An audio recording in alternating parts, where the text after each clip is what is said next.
پھر آپ مدینہ پہنچے، مدینہ میں آ کے دوسری مسجد بنا دی، اپنی مسجد بنائی، اور ایسی بنائی، ایسی اس کی تعمیر کی جو رہتی دنیا تک مثال بن کے یاد رہے گی۔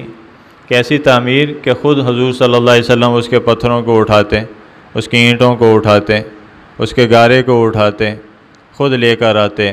اور مٹی اس کی ڈھوتے، صحابہ آپ کے دم بدم قدم با قدم شریک حال ہوتے، اور زبان پہ اللہ کی تعریف، تحمید، تکبیر، تحلیل،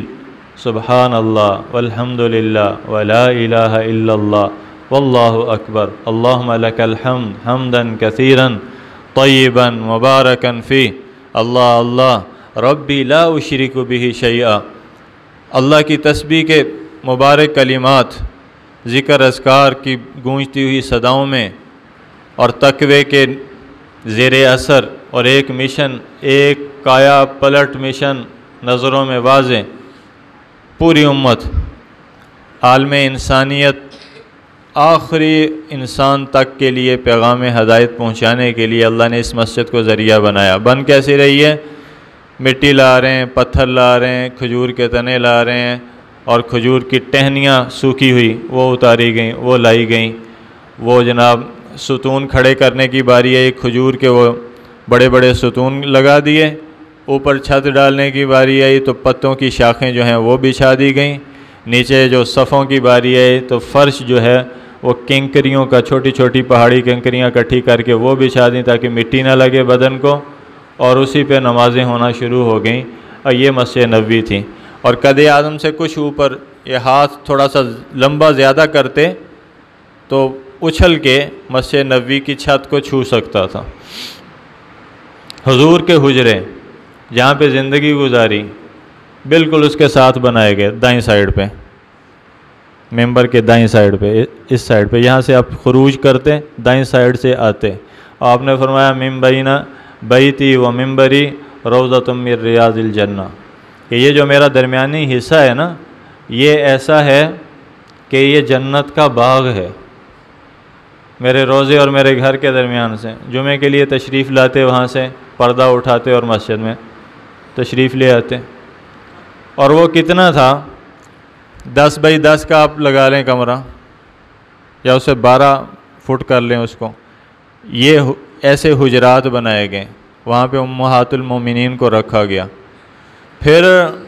جب خلیفہ عبد الملک کے دور میں جب اس نے آرڈر کیا نا کہ ان کو بھی شامل کرو مسجد نبوی کی توسیع کی خاطر،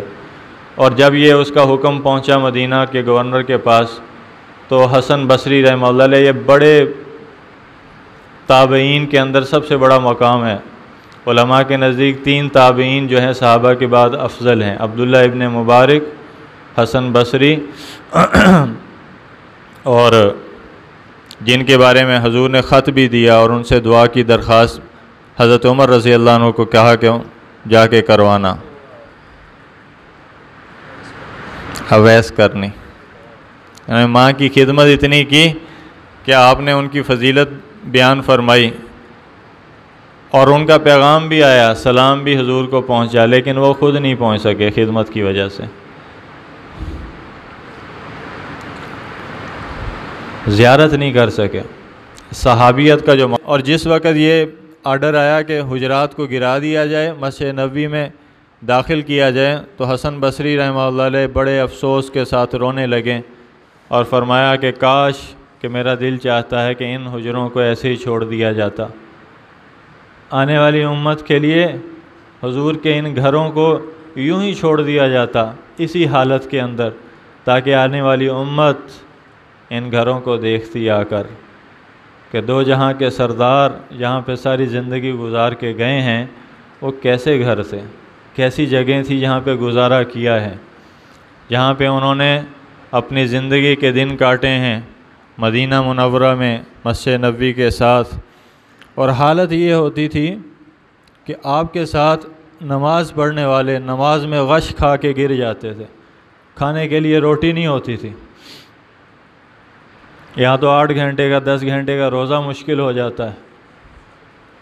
ہوتا کچھ نہیں، وہاں پہ صف میں کھڑے ہوئے صحابہ بھوک کے مارے گر جاتے تھے، بھوک کی اتنی شدت ہوتی تھی، بے قراری ہوتی تھی، کھڑا نہیں رہا جاتا۔